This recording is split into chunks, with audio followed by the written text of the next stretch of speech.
दोस्तों, जय सिया राम।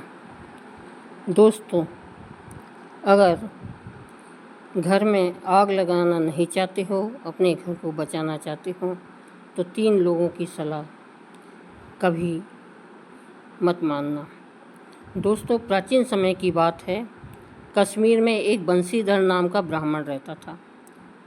उसके घर में यदि कुछ था तो वह थी एक टूटी फूटी झोंपड़ी और एक गुस्सैल स्वभाव की पत्नी।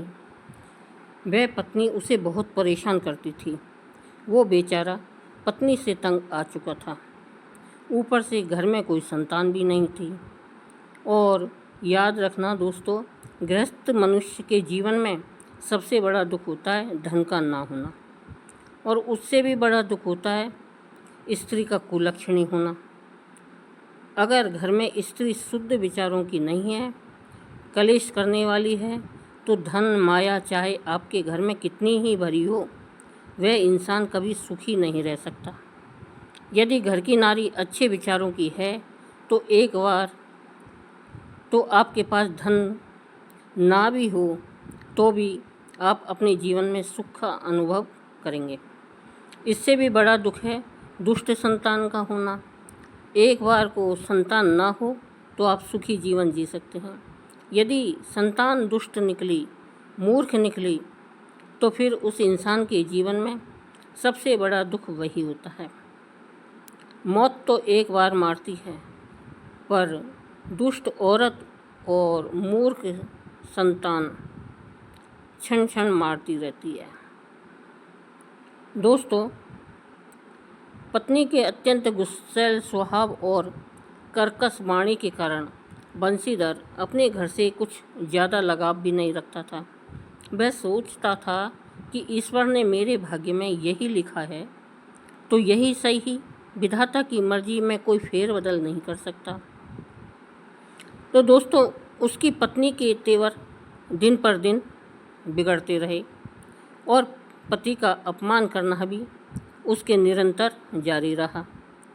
कई बार जब वो घर के अंदर आता था तो पत्नी उसे गालियां देने लगती थी, कभी उस पर हाथ भी उठा देती थी।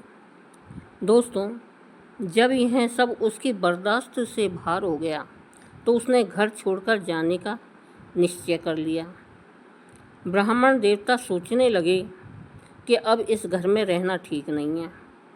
अगली सुबह उसने अपनी पत्नी से कहा, हे भाग्यवान, मैंने सुना है कि कश्मीर के बाहर एक राजा है जो गरीब लोगों की मदद करता है। वह उन्हें बहुत धन देता है। मैं भी वहीं जा रहा हूँ। मैं भी अपना भाग्य आजमा कर देख लेता हूँ कि राजा के यहाँ से मुझे क्या मिलता है। ब्राह्मणी बोली कि हाँ हाँ जाओ, मुझे कोई फ़र्क नहीं पड़ता। उसने यह बात कड़वे शब्दों में कही। बेचारा दुखी होकर के घर से निकल पड़ा। अब यात्रा के लिए कुछ ज़रूरी चीज़ें इकट्ठी की और जाने लगा। वो लगातार चलता जा रहा और कहीं पर भी नहीं रुका, जब तक कि वो एक जंगल के पास ना पहुंच गया हो। तो वहाँ उसे एक तालाब दिखाई दिया जिसका जल बड़ा ही पवित्र था। वो वहीं पर रुक गया, अपना सामान नीचे रख दिया ताकि कुछ खा पीकर आराम कर सके। थोड़ा बहुत खाने के बाद वो एक पेड़ के नीचे लेटकर आराम करने लगा। जब वह सो रहा था तब क्या होता है कि सरोवर से एक छोटा सा नाग बाहर आता है और उस ब्राह्मण के झोले में घुस जाता है जिसमें ब्राह्मण ने खाने पीने का सामान रख रखा था। दोस्तों, कुछ सर सर की आवाज़ सी हुई। वह आवाज़ सुनकर ब्राह्मण की नींद टूट गई। अब तो दोस्तों वह अपने उस थैले को खोलकर देखने लगता है, और जब उसने थैले में देखा तो थैले में एक नाग बैठा देखकर वह घबरा गया। उसने एकदम से झोली का मुंह बंद कर दिया और झोली को एक रस्सी से बांध दिया। तभी उसे ख्याल आया कि मेरी स्त्री बड़ी ही दुष्ट है।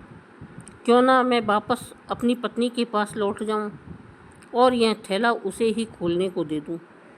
कहूँगा कि इसमें बहुत ही अनमोल वस्तु है। अब वो लोभी लालची तो है ही, जैसे ही वह इस थैले को खोलेगी वैसे ही यह सर्प उसे डस लेगा और वह मर जाएगी। तो मुझे उस झगड़ालू पत्नी से हमेशा हमेशा के लिए छुटकारा मिल जाएगा। अब दोस्तों, ऐसी योजना बनाकर वह ब्राह्मण अपने घर की ओर लौट पड़ा। घर पहुंचते ही उसने अपनी पत्नी से कहा, हे प्रिय, मैं तुमसे दूर नहीं रह सकता, इसलिए देखो मैं लौट आया हूँ और यह देखो मैं तुम्हारे लिए क्या लाया हूँ। इतना कहकर उसने वो थैला अपनी पत्नी को भेंट कर दिया और कहा कि इसे खोल कर देखो और देखोगी तो एकदम खुश हो जाओगी। पत्नी ने भी लोभवश उस थैले को पकड़ लिया। उसे क्या पता था कि इसमें भयंकर नाग बंद है। दोस्तों, वह स्त्री झटपट उस थैले की गांठ खोलने लगी। ब्राह्मण एकदम से कहने लगा, अरे नहीं नहीं, यहाँ नहीं खोलना, ऊपर कमरे में जाकर देखो। अच्छी चीज़ हमेशा एकांत में ही देखते हैं। पत्नी बोली, हाँ हाँ चलो, अपन दोनों एक साथ देखते हैं। इस तरह बंसीधर की स्त्री उनका हाथ पकड़कर ऊपर कमरे में ले गई और उस थैले को खोलकर देखने लगी। इतने में ब्राह्मण ने कोई बहाना बनाया और वह कमरे से बाहर निकल आया और बोला, तू देख जब तक मैं आता हूँ। ऐसा कहकर ब्राह्मण ने बाहर से दरवाज़ा बंद कर दिया और यह सोचकर खुश होने लगा कि अब तो नाग उसे डस ही लेगा, मुझे इस जल्लाद जैसी औरत से छुटकारा मिल जाएगा। दोस्तों, कमरे के अंदर उसकी पत्नी ने जैसे ही थैले की गांठ खोली वैसे ही एक सांप बाहर निकल आया। उसने झोली एक तरफ फेंक दी और चिल्लाने लगी, सांप सांप मुझे बचाओ। अब तो वह भागकर कमरे से बाहर आने लगी, मगर दरवाज़ा तो बाहर से बंद था। दरवाज़ा खोलो, ऐसा कहकर वह ज़ोर ज़ोर से चिल्लाई। ब्राह्मण कहने लगा, अरे भाग्यवान परेशान क्यों होती हो, मैं अभी खोलता हूँ, कृपया थोड़ी देर ठहरो। ब्राह्मण ने इतना कहकर भी दरवाज़ा नहीं खोला। तभी कमरे में से एक प्रकाश सा उभरा और उस प्रकाश पुंज के पीछे से एक आकृति दिखाई देने लगी। उसने देखा कि वहाँ अब तो वो सांप नहीं है, बल्कि एक सुंदर छोटा सा तेजवान बालक है। बालक को देखते ही एकदम ब्राह्मणी प्रसन्न हो गई और उसने अपने पति को बुलाया, मगर वो डर की वजह से अंदर नहीं जा रहा था। वो तो यह सोच रहा था कि अंदर कोई सांप है, अगर वो अंदर गया तो उसे भी सर्प डस लेगा, उसकी स्त्री को तो डस लिया होगा। दोस्तों, उधर ब्राह्मणी कहने लगी, देखिए कितना सुंदर बालक है, इस बार तो सच में आप बहुत अच्छी भेंट लेकर आए हैं। आपने ये भेंट देकर मुझे जीवन की सबसे बड़ी खुशी दे दी है। अब मैं आपसे कभी भी नाराज़ नहीं होंगी और मैं आपसे कभी भी नहीं लड़ूंगी। एक बार अंदर तो आकर देखिए। पत्नी की बातें सुनकर के ब्राह्मण ने दरवाज़ा खोला और वो कमरे के अंदर गया तो उसने भी जब उस सुंदर बालक को निहारा तो वह खुशी से गदगद हो गया। बालक को देखकर वह अपने सारे दुख भूल चुका था। उसने अपने बेटे और पत्नी को चूमा। दोनों पति पत्नी बड़े प्रसन्न हो गए। दोस्तों, अब वे दोनों उस बालक के साथ सुखपूर्वक रहने लगी। उस बालक के आते ही जैसे ब्राह्मण के भाग्य ही खुल गए हों। कुछ ही दिनों में वो एक धनी व्यक्ति बन गया और धन बढ़ने से उसका हर तरफ सम्मान होने लगा। उसका बेटा जितना बड़ा होता गया उतना ही सुंदर होता गया। दोस्तों, ब्राह्मण और उसकी पत्नी ने उस बालक का नाम मदन सेन रखा। वो बालक रूप, गुण, बल में, बुद्धि में बहुत ही तेज था। 4 वर्ष का बालक इतना बुद्धिमान था कि बड़ों को बहस में हरा देता था। हालांकि उसको दूसरे बालकों की तरह विद्यालय नहीं भेजा गया, मगर फिर भी उन बच्चों से ज़्यादा होशियार था। वो सभी भाषाएं जानता था, हमेशा ज्ञानी लोगों की तरह ज्ञान की बातें करता था। उसमें असीम शक्तियाँ थीं। धीरे धीरे बालक मदन से जब युवा हो गया तो उसने अपने पिता से पूछा, पिताजी, क्या यहाँ आसपास कोई पवित्र जलाशय है? पिताजी कहने लगे, बेटा, जलाशय का तुम क्या करोगे? बेटे ने कहा, पिताजी, मैं पवित्र जलाशय में स्नान करना चाहता हूँ। मेरी कई दिनों से इच्छा है। बहुत समय से मेरी एक सरोवर में नहाने की इच्छा हो रही है, परंतु वो सरोवर एक शुद्ध होना चाहिए, नहीं तो मैं अशुद्ध हो जाऊंगा। ब्राह्मण ने कुछ सोचा और फिर कहा, बेटे, हमारे आसपास तो कोई जलाशय नहीं है, मगर राजा के बाग में एक बड़ा ही सुंदर पोखर है। उस बाग के चारों ओर एक ऊंची दीवार है। बाग के मुख्य द्वार पर राजा के सैनिक बैठे रहते हैं। उस बाग में जाना तो असंभव है। लड़का बोला, पिताजी, आप मुझे बस बाग दिखा दीजिए कि वो बाग कहाँ है। तब बंसीधर कहते हैं, नहीं नहीं बे, हम वहाँ हमारा जाना उचित नहीं है। अगर राजा के लोगों ने और सिपाहियों ने हमें देख लिया तो महाराजा को खबर लग जाएगी और वह हमें जिंदा नहीं छोड़ेंगे। वो बालक कहने लगा, नहीं पिताजी, आप डरिए मत, आप मुझे बाग में ले चलिए, हमें कुछ नहीं होगा। आप तो जानते ही हैं कि मेरे पास कितनी शक्तियाँ हैं। मैं कोई साधारण युवक नहीं हूँ, मगर फिर भी हमें ध्यान तो रखना ही होगा, क्योंकि आपके लिए तो मैं आपका बेटा ही हूँ। आप मुझ पर विश्वास रखिए। दोस्तों, वह बालक बंसीधर से ज़्यादा ही जिद करने लगा, तो वह ब्राह्मण उसे राजा के बाग की तरफ लेकर चल देता है और कुछ ही देर में दोनों बाग के पास पहुँच गए। उधर नागदेव मदन सेन ने देखा कि बाग की दीवारें बहुत ऊंची ऊंची है, इन पर चढ़ना तो आसान नहीं है, तो एक छिद्र तलाशने लगा। थोड़ी देर के बाद आखिर उसे एक छोटा सा छिद्र दीवार के नीचे दिखाई दिया, तो वह बड़ा प्रसन्न हो गया। उसने अपने आप को छोटे सांप के रूप में बदला और बाग के अंदर घुस गया। अंदर जाकर उसने एक पवित्र स्वच्छ पानी का तालाब देखा, तो उसने अपना रूप बदल लिया और एक सुंदर युवा राजकुमार के रूप में परिवर्तित हो गया। उस निर्मल जलाशय में स्नान करने लगा। दोस्तों, जब वह नाग सुंदर राजकुमार के रूप में उस सरोवर में स्नान कर रहा था, उस समय राजकुमारी मोहिनी अपनी सहेलियों के साथ बाग में मौजूद थी। राजकुमारी ने पानी की आवाज़ सुनी तो उसने अपनी दासियों को देखने के लिए भेजा कि देख कर आओ, बाग में कोई आया तो नहीं। आया है तो, परंतु जब तक दासियां उस सरोवर के पास तक पहुंचती है, तब तक वो युवक छोटे से सांप का रूप धारण करके और बाग से निकल कर जा चुका था। दोस्तों, इस तरह वह ब्राह्मण पुत्र रोज बाग में स्नान करने चला आता। धीरे धीरे कई दिन बीत गए। एक दिन की बात, वो रोज की तरह बाग में जाकर नहाने लगा। सहयोग से उस दिन भी राजकुमारी बाग में मौजूद थी। राजकुमारी ने फिर पानी की आवाज़ सुनी तो उसने लगा कि जैसे उसके सरोवर में कोई नहा रहा है। यह सुनकर उसे बड़ा गुस्सा आया। उसने फौरन अपनी दासियों से कहा, कौन है यह दुष्ट जो मेरे बाग में, मेरे तालाब में नहाने की हिम्मत कर रहा है? देख कर आओ और जो भी हो उसे पकड़ कर ले आओ। दोस्तों, राजकुमारी मोहिनी की बात सुनकर दासियां चली जाती है, मगर इस बार भी वे नाग को नहीं देख पाई, क्योंकि वह तब तक वहां से जा चुका था। इसी तरह अगले दिन जब वो नाग सुंदर राजकुमार बनकर उस तालाब में नहाने लगा, तो उस दिन राजकुमारी उसी तालाब के आसपास बैठी थी। राजकुमारी तो उस राजकुमार को देख रही थी, पर वह युवक राजकुमारी को नहीं देख पा रहा था। जब उसने एक अति सुंदर युवक को ताल में नहाते हुए देखा, तो वह गुस्सा तो भूल गई, वह उसे टकटकी लगाए देखती रह गई। वह उस सुंदर युवक को देखकर मन ही मन सोचने लगी कि ऐसी सुंदरता तो उसने कभी साधारण मनुष्य में देखी ही नहीं। हे देव रूपी युवक कौन हो सकता है? जो भी हो, फिलहाल इसने मेरे मन को अपनी सुंदरता से जीत लिया है। अगर यह राजकुमार मुझे मिल जाए तो मैं अपने आप को बहुत भाग्यशाली समझूंगी। दोस्तों, स्नान करने के बाद वह राजकुमार तालाब से निकलकर जाने लगा। राजकुमारी मोहिनी ने अपनी दासी को उसके पीछे लगाया कि देख कर आओ ये कहाँ जाएगा।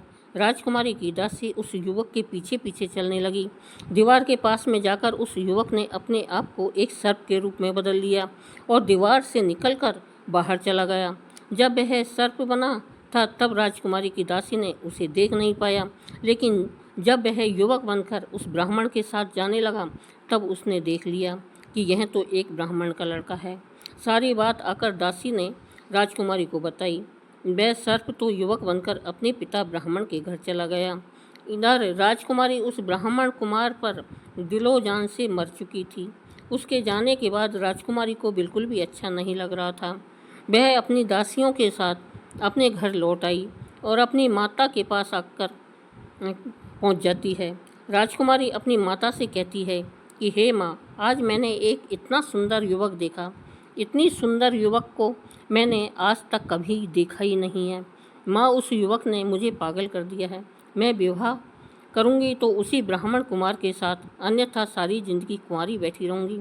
मैंने पता करवाया है, वो अपने नगर के एक बंशीधर ब्राह्मण का पुत्र है। आप पिताजी से कहकर किसी तरह से मेरा विवाह उसी के साथ करवा दो। मुझे उस युवक से प्रेम हो गया है। दोस्तों, रानी ने यह बात राजा को बताई। राजा अपनी बेटी के पास गए और कहा, मेरी प्रिय पुत्री, तुम जिस भी राजकुमार के साथ विवाह करना चाहो मैं कर दूंगा। मैं सभी अच्छे अच्छे राजकुमारों को यहाँ बुलवाऊंगा। तुम्हारे लिए एक स्वयंवर का आयोजन करूंगा। तुम जिसको भी चाहो उसे अपना पति स्वीकार कर लेना। राजकुमारी मोहिनी ने कहा, पिताजी, आपको स्वयंवर करने की कोई ज़रूरत नहीं है। मैं अपना वर तलाश चुकी हूँ। राजा ने कहा, कौन है वह खुशनसीब जो हमारी प्यारी पुत्री का पति होगा? तब राजकुमारी कहती है, पिताजी, वो युवक एक ब्राह्मण का पुत्र है। उसके रूप और गुणों के समान दुनिया में और कोई नहीं हो सकता। मैं तो उसे अपना पति ही मान चुकी हूँ। राजकुमारी की बात सुनकर राजा कहने लगा, तुम्हें मालूम भी है कि यह तुम क्या कह रही हो? राजा कहने लगा, पुत्री, तुम एक राजा की बेटी हो और वह एक ब्राह्मण साधारण सा व्यक्ति है। मैं कैसे उसके साथ तुम्हारा विवाह कर दूं? मैं राजा हूँ तो मैं किसी राजकुमार को ही तलाश करूँगा। उससे विवाह करके क्या तुम उस गरीब ब्राह्मण के घर में खुश रह पाओगी? बेटी, मित्रता और विवाह संबंध हमेशा बराबर वालों में ही शोभा देता है। धरती और आकाश का कभी भी मिलन नहीं हो सकता। हे बेटी, अगर तुम कहो तो मैं तुम्हारे लिए दुनिया का सबसे सुंदर राजकुमार तुम्हारे घर बुलवा दूँ। तब राजकुमारी कहने लगी, नहीं पिताजी, इससे क्या फ़र्क पड़ता है कि वह गरीब है या नहीं। मैंने तो उस ब्राह्मण के बेटे को अपना पति मान लिया है। मैं किसी और को अपना पति स्वीकार नहीं कर सकती। मुझे विवाह भी उसी से करना चाहिए जिससे मैंने प्रेम किया है। राजा कुछ दिनों तक सोचते रहे और आखिर में उन्होंने अपनी बेटी की प्रसन्नता को ध्यान में रखते हुए बंसी ब्राह्मण को बुलाने की आज्ञा दे दी। जब वो ब्राह्मण राजा की आज्ञा को सुनता है तो चिंता में पड़ जाता है। वो सोचने लगता है कि मुझे महाराज ने क्यों बुलवाया है। कहीं उसको इस बात का पता तो नहीं चल गया कि मेरा बेटा राजकुमारी के बाग में नहाने जाता है, या हो सकता है वह मुझे यह पूछना चाहता हो कि मैं इतना गरीब था और इतना धनवान कैसे बन गया, या फिर कोई और भी बात हो सकती है। दोस्तों, इसी चिंता में वह सारी रात सो नहीं पाया और जब प्रातःकाल हुआ तो डरता डरता ब्राह्मण महाराज के दरबार में पहुंच जाता है। और महाराज के दरबार में जब पहुंचा तो राजा साहब उसे देखकर मन में विचार करने लगे कि क्या इसी के बेटे के साथ मुझे अपनी बेटी का विवाह करना होगा। अगर मैंने ऐसा किया तो दूसरे राजा क्या कहेंगे और मेरे मंत्री संतरी क्या कहेंगे। काफ़ी सोच विचार के बाद राजा ने अपनी बेटी के पक्ष में ही फैसला सुनाया कि एक पिता को और क्या चाहिए, उसके बेटा बेटी खुश रहे।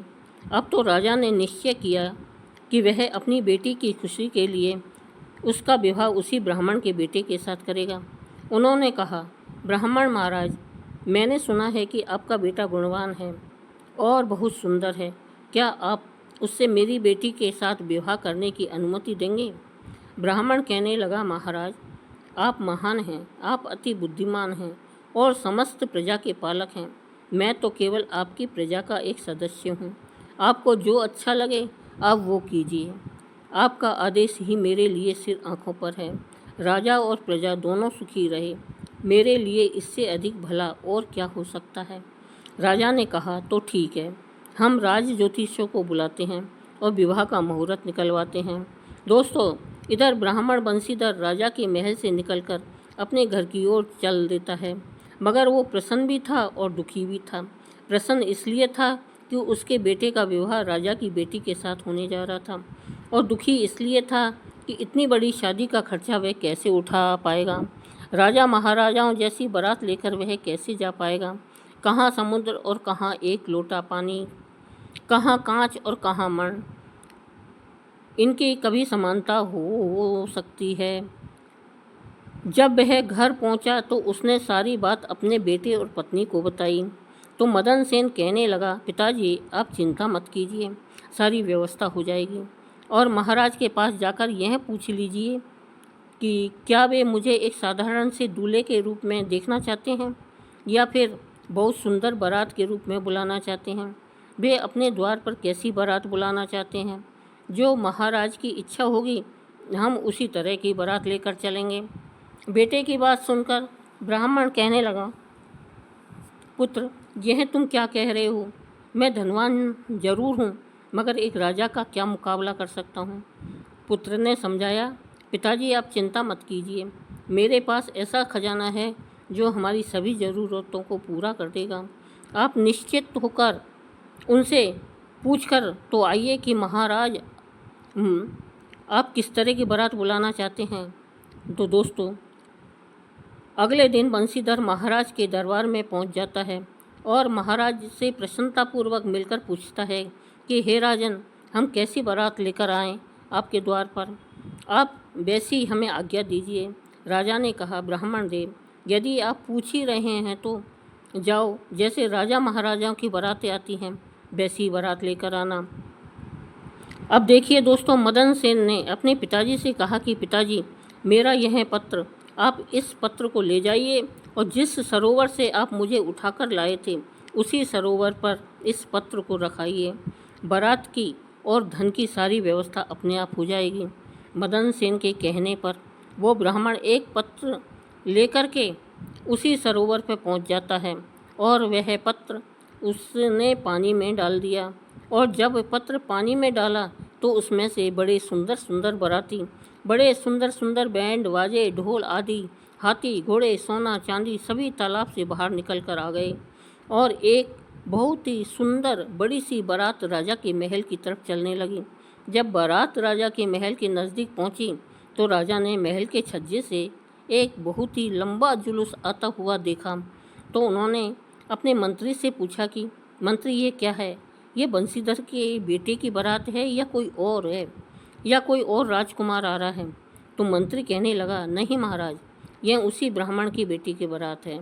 तो दोस्तों, राजा बड़ा प्रसन्न होता है और हंसी खुशी के साथ अपनी बेटी का विवाह उस ब्राह्मण कुमार के साथ कर देता है।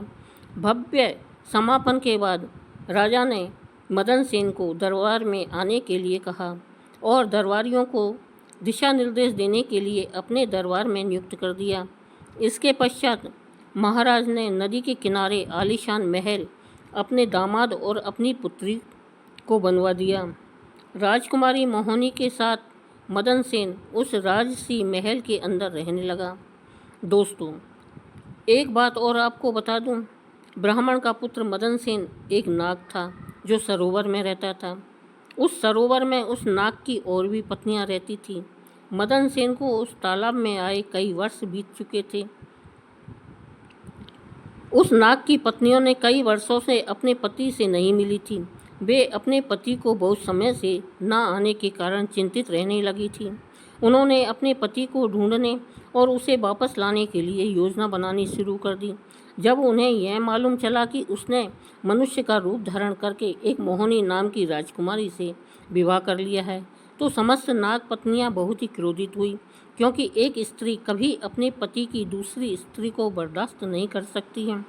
उन नाग पत्नियों में से एक ने अपने पति को वापस लाने की जिम्मेदारी ली।